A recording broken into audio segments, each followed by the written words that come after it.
சிவபக்தர்கள் அனைவருக்கும் வணக்கம். தொடர்ந்து மீனாட்சி அம்மனை பற்றி நிறைய தகவல்கள் பார்த்துட்டு இருக்கோம். பார்க்காதவங்க இந்த வீடியோட டிஸ்கிரிப்ஷன்ல பிளேலிஸ்ட்ல பின் பண்ணிருப்பேன். உங்களுக்கு நேரம் இருக்கிறப்ப அதையும் பாருங்க. இன்னைக்கு நம்ம பார்க்கக்கூடிய தலைப்பு மதுரை மீனாட்சி அம்மனை பற்றி தெரிந்திடாத சில செய்திகள் பற்றி தான் பார்க்க போறோம். மீனாட்சி அம்மன் விக்கிரகம் மரகத கல்லால் ஆனது. ஏன்னா பொதுவா அன்னையோட திருமேனின்றது பச்சை நிறமா தான் இருக்கும். அதனாலதான் அன்னையோட வலது கால் சற்று முன்னோக்கி இருக்கும். ஏன்னா பக்தர்கள் அழைத்தா உடனேயே ஓடி வர்றதுக்காக. அன்னை கையில ஏந்தின கிளி அன்னையோட காதுல பேசுறது மாதிரி இருக்கும். இது ஏன்னா கிளி பேசுறத திருப்பி பேசும். அத மாதிரிதான் பக்தர்களோட வேண்டுதலை திரும்ப திரும்ப அன்னை கிட்ட அது சொல்லும். இதனால நம்மளோட வேண்டுதலும் விரைவா நிறைவேறிடும். அதனால அன்னை மீனாட்சி பாக்குறப்போ கிளியையும் தரிசனம் செய்ய மறந்துடாதீங்க. அன்னையோட விக்கிரகம் சுயம்புவா இருக்கு.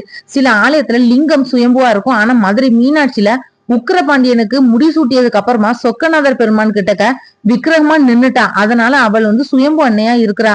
அன்னை மதுரையில யாகசாலையில அக்னியில அவதரிச்சா. இவளோட இயற்பெயர் தடாதகை அங்கையர் கண்ணி. பாண்டிய மகாராஜாவுக்கும் மகாராணி காஞ்சனமாலைக்கும் ஒரே மகள். அதனால் பாண்டிய நாட்டோட பேரரசியா இருக்கிறா.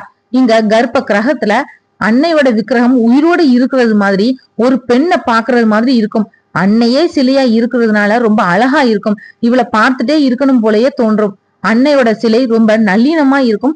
அன்னையோட சன்னதியில தாளம்பு குங்குமம் பிரசாதமா கொடுக்கப்படுது. மதுரையில அன்னைக்கு தான் முதல் மரியாதை. இங்க அம்பிகைய முதல்ல வணங்கணும். அதுக்கப்புறமா தான் சுவாமியை தரிசனம் செய்யணும். மீனாட்சி சுந்தரேஸ்வரர் மதுரைய அன்னைக்கும் இன்னைக்கும் என்னைக்குமே ஆட்சி செய்வாங்க அப்படின்றது சிவ வாக்கு. இங்க எம்பெருமான் 64 திருவிளையாடல் புரிஞ்சிருக்கிறாரு. வேற எந்த ஆலயத்திலும் இத்தனை திருவிளையாடல் புரிஞ்சது கிடையாது. அனைத்து சிவாலயமும் முக்தியை தரும். ஆனா சிவ ஆலயத்துல சகல செல்வமும் தரக்கூடிய கோவில் மீனாட்சி சுந்தரேஸ்வரர் கோவில் தான். மீனாட்சி சுந்தரேஸ்வரர் வாழ்ந்ததுனால மதுரைக்கு வந்தாலே முக்தின்றது உறுதி. இந்த கோவில் அம்மனோட பேர்ல அழைக்கப்படுது. உலகத்துல பெரிய அம்மன் கோவில் இதுதான். சக்தி பீடமும் ஒன்று. வாழ்நாள்ல ஒரு முறையாவது தரிசனம் செய்ய வேண்டிய ஆலயம் தான் இது. சித்திரை திருவிழா அன்னைக்கும் ஆவணி மூல பெருவிழா சுவாமிக்கும் நடக்குது. ரொம்ப அற்புதமான கோபுரங்கள் எல்லாம் கொண்ட கோவில் தான் இது. தமிழகத்துல ரொம்ப பெரிய விழா நடக்கக்கூடிய முதல் ஆலயம் இது. சைவமும் வைணவ சமயமும் ஒன்னா கொண்டாடக்கூடிய விழாவா இருக்கும். உலக அதிசயங்கள்ல ஒன்று மீனாட்சி சுந்தரேஸ்வரர் கோவில்னே சொல்லலாம். இவளை சரணடைஞ்சிட்டா அப்படின்னா நம்மளை காப்பால் அன்னை மீனாட்சி. நவராத்திரி 4ஆம் நாள் அன்னைக்கு நம்மளோட சிவகங்கை விஸ்வநாதர் ஆலயத்துல விசாலாட்சி மீனாட்சி அம்மன் அலங்காரத்துல அருள் கொடுக்கிறா. மதுரையில மீனாட்சி தினமும் 8 விதமான சக்திகளா பாவிக்கப்பட்டு ஆராதிக்கப்படுறா. இது மற்ற கோவில்கள்ல இல்லாத ஒரு சிறப்பு. அன்னைக்கு 5 கால பூஜைகள் நடக்குது. காலையில சின்ன பெண் போன்ற அலங்காரம், உச்சி காலத்துல மடிசார் புடவை, மாலை நேரத்துல தங்க கவசம், வைர கிரீடம் போன்ற அலங்காரங்கள் எல்லாம் நடக்குது. இரவு அர்த்த ஜாமத்துல வெண்பட்டாலான புடவை அப்படின்னு சொல்லக்கூடிய அலங்காரங்களோட அன்னைய பாக்குறதுக்கு 1000 கண்கள் வேண்டும். எல்லா கோவில்கள் மாதிரி இங்கேயும் பள்ளியறை அம்மன் சன்னதி இருக்கு. இரவு சுந்தரேஸ்வரரோட வெள்ளி பாதுகைகள் சுவாமி சன்னதியில இருந்து பள்ளியறைக்கு வரும். பாதுகைகள் வந்ததுக்கு அப்புறமா அன்னைக்கு விசேஷ ஹாரதி, மூக்குத்தி தீபாராதனை எல்லாம் நடக்குது.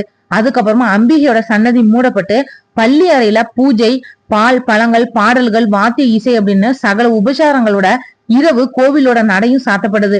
மதுரையில பள்ளியறை பூஜை பார்க்க பார்க்க திகட்டாத காட்சியா இருக்கும். பள்ளியறை பூஜை சிவசக்தி ஐக்கியத்தை உணர்த்துறதுனால இந்த தரிசனத்துக்கு சிறப்புன்றது அதிகமாவே இருக்கும். மேலும் கணவன் மனைவி ஒற்றுமைக்கு மதுரை மீனாட்சி அம்மன் கோவில்ல நடைபெறக்கூடிய பள்ளியறை பூஜையை தரிசனம் செஞ்சா நல்ல பயனை அது கொடுக்கும். குழந்தை வரம் வேண்டவங்க காலையில மீனாட்சியோட சிறு பிள்ளை அலங்காரத்தோட நடக்கக்கூடிய ஆராதனை தரிசனம் செஞ்சு மனம் உருகி வேண்டுனா கட்டாயம் அன்னை பலன் தருவாள் அப்படின்னு சொல்றாங்க. வியாபார நஷ்டம், தொழில் மற்றும் வேலையில பிரச்சனை இருக்கிறவங்க அன்னையோட வைர கிரீட அலங்காரத்தை பார்த்து முன்னேற்றம் பெறலாம். மீனாட்சி அம்மனோட சிலை பச்சை மரகத கல்லால் ஆனது. கருவறை பக்கம் மேளம், நாதஸ்வரம் இந்த மாதிரி இசை கருவிகளை இசைக்க மாட்டாங்க. கல் அப்படின்னாலே கடினமானது அப்படின்னு தான் சொல்லுவாங்க. மரகத கல் மென்மையானது. மேளம், நாதஸ்வரம் போன்ற இசை கருவிகளை இசைக்கிறப்போ வரக்கூடிய ஒளி அதிர்வுகளை தாங்கி கொள்ள முடியாது. அப்படிப்பட்ட ஒரு கல்ல, அதாவது ஒளி அதிர்வுகளை கூட தாங்க முடியாத கல்ல ஒளியால செதுக்கி மீனாட்சி அம்மனோட சிலையை செஞ்சிருக்கிறாங்க.